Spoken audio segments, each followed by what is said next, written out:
صلوات الله عليك يا نبي الله محمد، يا نور هذه الدنيا ويا بدرا تفرد، يا سيد الخلق يا طهرا تجلى في شمائل، بك استقامت أمة والحق في خطواتك أسس.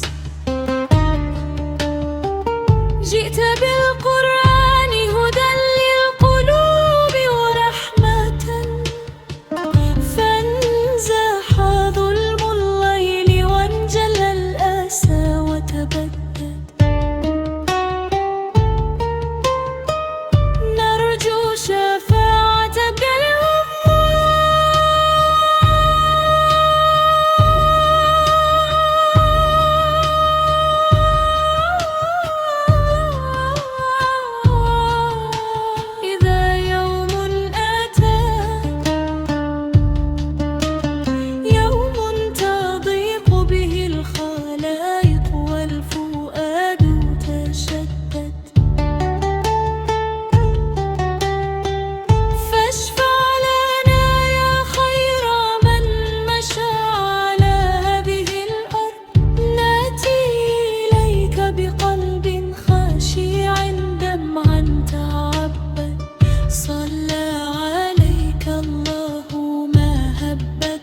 سائم ذكرنا، وما جرى اسمك في الأفواه نورا تجدد.